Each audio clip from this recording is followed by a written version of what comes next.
What is going on, everybody? Today we are analyzing the tape of defensive tackle Bryan Bresee. To me, this guy looks pretty damn good. And I know statistically in his 49 snaps, he has 0 quarterback hits, 0 quarterback sacks, 0 total tackles. But sometimes those things are overrated, especially for an interior defensive lineman. And today we're going to really analyze this tape. I'm very fired up to get into this guy. Let's jump right into it. So one of the important things with defensive players, especially young defensive players, is they need to understand the scheme and they need to understand what their responsibility is within a play. And when I watch Bryan Breese, to me, it's very clear this guy is well coached. He understands exactly what his responsibility is. Now, you guys see this play here. Breese technically doesn't make the play. And the play actually picks up 2 yards when it should have probably lost a yard or so. But in this play, the left guard, left tackle are blocking towards the inside, and the left tackle specifically has a cutoff reach block on Bryan Breese. He has to get out in front of this guy and seal it off. And the point of that is on the wide zone, the running back's going to possibly look to cut it into any of these cutback options. So a big part of this play working is either the left tackle, the left guard, the center. Any one of these guys basically just has to reach out in front and cut guys off. But Breese understands that concept. The second the left tackle and left guard take those steps towards the right, he's going to recognize it and not let that left tackle reach out in front of him. In fact, he's going to fight through this block, and you can see as the play continues, he ends up on the front side here of this offensive tackle. So if the running back were to try cutting it backside here or backside here, well, technically Breese would be right there to make the play. So within the scheme, within this run concept, Bryan Breese does his job. Of course, it would have been great if he made the play here. Of course, that's the point of preseason. You make mistakes, you learn from them, and you get better. And this is one of those reps where he does a great job initially. Making the play would make him a better player. Not a big deal. Let's go ahead and get to the next rep. Check this play out. Watch Bryan Breese, and I want you guys to watch the hands. I want you guys to watch the active hands that this guy utilizes. For a defensive tackle to have success, one of the key things is you got to be able to use your hands, especially when it comes to pass rushing. You got to use your hands. Oftentimes we see defensive tackles just straight up get into a bull rush move, and that's all they really have, right? But in order to have success, you got to use your hands. And you see this in slow motion. Breese is going to try using the hands to beat this tackle. In fact, he's going to use a swipe to rip move. You can see this right out of his stance. He's going to hesitate a little bit. He's going to try to make this center get off balance, and then he's going to throw a right punch. You can see that hand right there, the right punch. With that right punch, he's also going to throw a left rip move right there, and that's to break the contact of the center. Now, keep in mind, the left guard is ultimately going to double team and take on Bryan Breese, but technically, Breese does get through one guy, right? He's obviously double teamed in this play, but he does get through at least the first guy, and even more so than that, if you guys think about this, the defensive linemen towards the right here of Bryan Breese are going to run a defensive line game. And you're going to see that this defensive tackle is going to really get upfield and the DN is going to come back around. Of course, Breese is going to take on the 2 guys here. And you'll see why this matters. If you guys keep an eye on the defensive end here, he's basically going to get in there. You see it right there. He comes around and he gets a hit on the quarterback. And a part of him getting a hit on the quarterback is that Bryan Breese does initially take on the center. And he does beat him towards the left. And the center's just not fast enough to come back around. So it's pretty nice design by the defensive coach on that one. Let's go ahead and get to the next rep. So one of the things that sticks out to me with Bryan Breese right away is the hands. As I mentioned in the last clip, the guy definitely has a little bit of pass rush upside. And you're starting to see it in some of these different clips. And what's most impressive to me, and we can just compare the 2 D tackles here. You can watch number 90 and number 99 at the same time. But you can see that one guy knows how to use his hands. One guy is trying to pass rush. And I oftentimes say this. For a defensive tackle to have success, you got to have more than just the bull rush move. You got to try to win using more than just your power, because that may have worked in college or in high school. That's not working in the NFL. Every guy is strong as hell. Every guy is powerful. And with Bryan Breese, what sticks out to me is right when he gets out of his stance here, he's going to swipe Zion Johnson's hand. And he's going to try to hit the corner. And Johnson's a really good left guard, arguably one of the best left guards in the NFL. He was a first-round pick just last season. So although Bryan Breese successfully swipes that hand, Zion Johnson's going to make up ground and recover really nicely. But as Zion Johnson recovers, Bryan Breese is then going to go to a second move, which is going to be a left club. And you can see that that left club right there works. In fact, Bryan Bresee is in position to possibly get a hit on the quarterback. He, in my opinion, beats Zion Johnson in this play, and unfortunately for him, the center just happened to slide to the left. In this play, if the center went and double teamed with the right guard and they took on this defensive tackle and they fully committed to that guy, and let's say Bryan Bresee wasn't a true one-on-one situation with arguably a top 5 left guard in the NFL, that's a winning rep right there in my opinion. And again, I really want to hone in on this point. The impressive part is the fact that he's using his hands and he's utilizing more than just one move. If the first move doesn't work, he's going to the second move, possibly the third move. And to me, that's very, very impressive for a young defensive tackle. Just like I pointed out in that last clip, he's going to his second, possibly his third pass rushing move. And this is another good example of that. And I know he doesn't technically get any sort of stats for this play. He's not going to get a quarterback hit or anything like that. But you can see it within his hand-to-hand pass rush technique. He's going to try to use the left hand and swipe the arms and bring the right arm over the top. And it doesn't work. He ends up just missing Salier's punch. Not a big deal. Missing punches, especially as a rookie, is going to happen. You develop this over time. But what's impressive to me is after he misses that punch, he goes to a couple different moves. You're going to see that after he misses that punch, Salier gets both hands locked in. He's going to try to break the contact with the left arm. You see it right there. He tries to break the contact. It doesn't work. And you're going to see him try again. It doesn't work. And then on his fourth effort, he's going to spin back to the inside. Now, in my opinion, the spin to the inside actually does create a little bit of separation. And you can see that Bryan Bresee is going towards the quarterback. And Salier, I don't think, may have been able to get there in time had the center not been there. But again, do keep in mind, you are seeing some slides and you are seeing certain things towards Bryan Bresee, which is kind of interesting if you guys ask me. Again, to me, I'm really just trying to point out the fact that this guy is using pass rush moves, not just his first, second, but possibly his third and fourth. And that really sticks out to me. And over time, you guys will see it really translate into him being a successful pass rusher.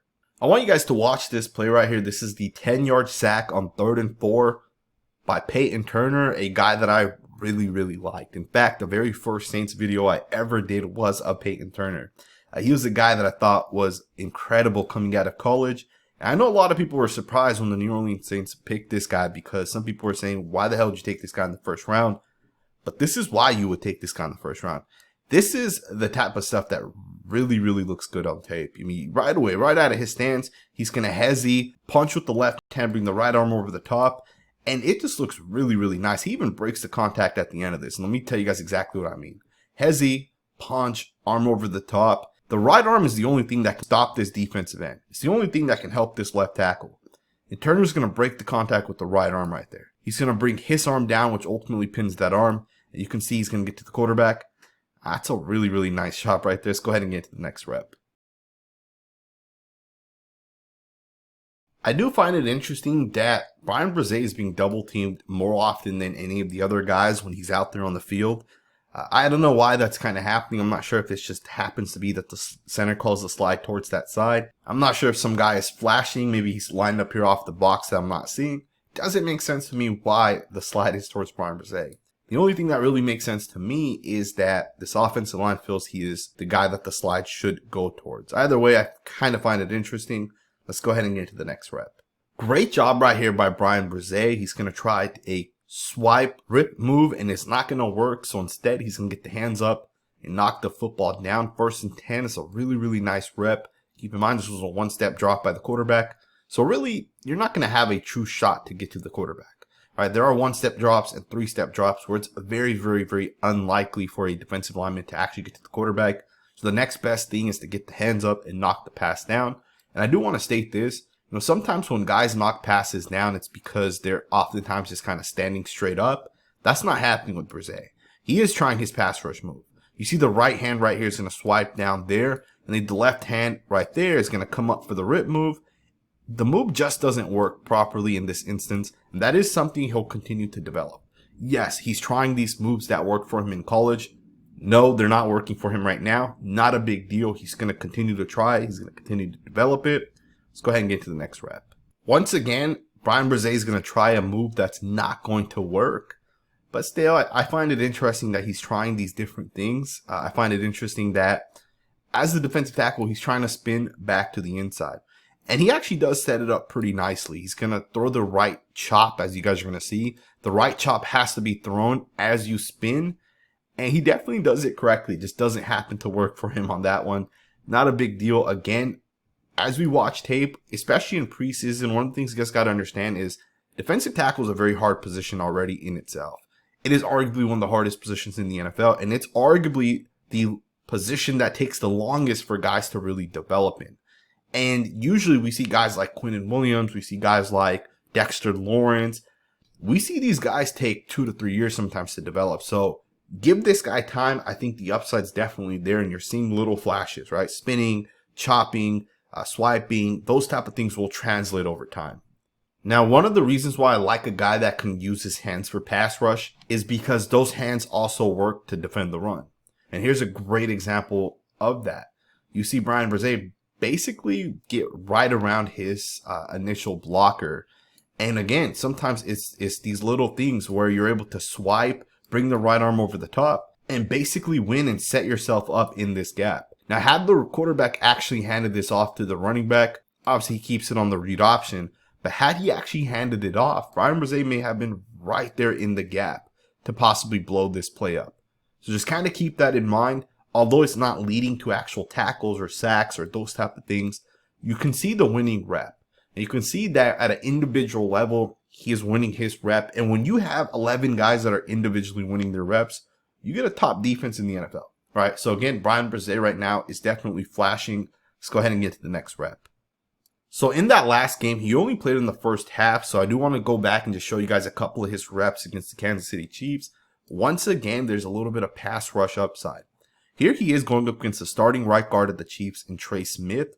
And he's going to try a move that I didn't see in this past game. And it could have been the angle, which maybe made it so I couldn't see it. But he's going to try a cross chop. And to me, this is very impressive. Once again, for a rookie to try different things is damn impressive. So he's going to jump from inside to the outside. He's going to use the right hand to try to pin initially that right guard's arm.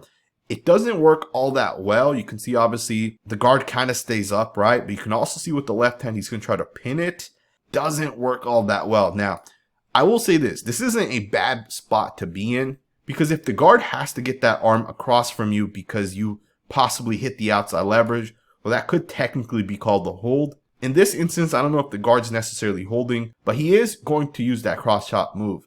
And when he's not able to get past the guard, he's going to then spin. And I like that, right? I truly appreciate a defensive tackle that will cross chop. And if it doesn't work, instead of just kind of standing there, he's going to spin back to the inside. So just an interesting rep right there. Let's go ahead and get to the next play. Check it out once again. He's going to try to spin to the inside.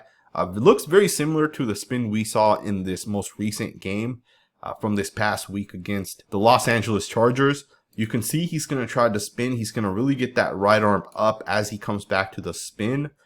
There's the right arm, spins, and it's not that effective. And the center, I believe that's Creed Humphrey, is right there as well. So not that effective, but I, again, do like the fact that he's trying these different moves. Now, when it comes to run defense, we didn't look at a whole lot of plays of this guy. A lot of him coming in has been on third down specifically. But when it comes to run defending, his biggest issue is going to be taking on double teams, especially early on. But one of the things he won't have issues with is being disruptive and really getting upfield. And you can see it in plays like this where he does a really nice job. And to me, what's impressive about this play is you have a guard here who should be able to technically stop this guy, because based off of this play, the guard should be able to fully stop him so the center can get out in front and possibly lead. But as you're going to see, Bresee is going to not only take this guard on, but he's going to force the center to have to double team him. And oftentimes when you have to double team one guy, the way these two guys do here, it frees up some of these backside linebackers. So to me, this is a really nice job by Bresee. He fights through two guys, holds two blocks. And of course, this play picks up no yards because the defense is right there to kind of swarm through the football. So again, really nice job on this play. Let's go ahead and get to the next rep. Now, I don't want you guys to think I'm being biased towards Bryan Bresee. There's no bias here for me. In fact, you guys know I'm not a Saints fan. This channel's really just to analyze the trenches, especially of guys that are rookies coming into the NFL. But this type of movement right here by Bryan Bresee is special. And I know some people are going to continue to comment saying that, hey, he didn't do anything. This isn't translating into him actually getting to the quarterback. Yes, that is true. But if you guys look at both defensive tackles on this play, you guys tell me which defensive tackle looks better in his movement. And I'm not saying number 97 does a bad job here. He does a pretty good job with the club.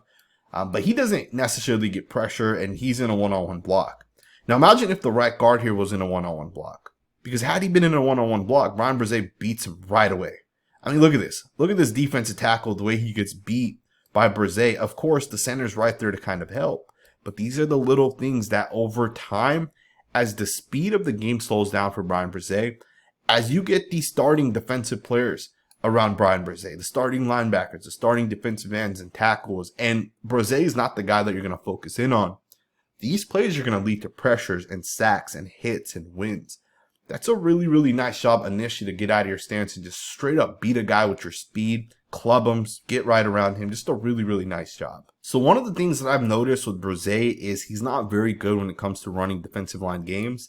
This is a good example of that. You can see he tries getting his hands onto the tackle, but it's really not that nice of a job. When you're running a game for a defensive end to come around you, you need to not only take your guy on, but you need to fully hit the tackle as well, and you really got to be disruptive.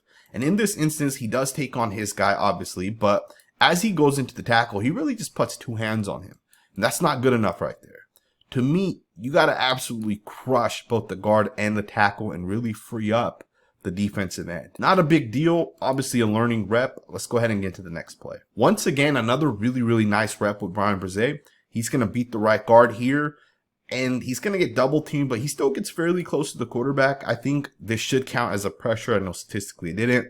But you get right to the quarterback on that one. And of course, he fights through the double team block once again. He's going to beat this guard right away. Great job with the pull. He's going to push. He's going to pull. He's going to get around the initial guard. The center's going to double team. And from there, he's going to just push these guys back. He's going to get his hands up. He's going to make slight contact with the quarterback, but of course, as you guys see right there, the ball does get intercepted. Really, really nice job by Bresee. Let's get into the next rep. Alrighty guys, final rep right here by Bresee. Once again, he's going to do a pretty solid job holding on to the double team block. Do keep in mind, this isn't a true double. He's more so just a backside seal. This is a power run. Much different than like, let's say, a dual concept where they truly double team him. But he does a good job where he's going to be able to shed here the center, right? There, he gets off the block. So that's a good job to kind of fight through that. Of course, this is a gain of 5 yards, but he's not really expected to make this play because he is the backside seal. His responsibility is really just not to get pushed. And if he can, sure, get off the block. But in terms of run fit, he contains his run fit, right? So I do want to just point that out. To me, I really, really like Bryan Bresee, and I really like what I see so far. Also, just kind of keep this in mind. Defensive tackles take a long time to develop. Usually 2 to 3 years is how long it takes. Even their redshirt year, you guys can look at both Christian Barmore and Devontae Wyatt, as well as Jordan Davis. The guys didn't play a whole lot in their rookie seasons. In Christian Barmore's case, he's about to now enter his third year, but with Devontae Wyatt and Jordan Davis, they're about to enter their second year. Last year, those guys really didn't play a whole lot. And I would expect the same thing with Bryan Bresee. I'm going to say 300 to 400 snaps is probably all he'll play this year, which isn't a big deal, but don't expect the guy to get 10 sacks this year. Let him develop. He's only 21 years old right now. He has a long NFL career ahead of him. I hope you guys enjoyed this video. We will be breaking down guys like Peyton Turner and Bryan Bresee as the season kind of continues on, as well as the offensive line. So subscribe if you're not subscribed, and I'll see you guys next time with another video.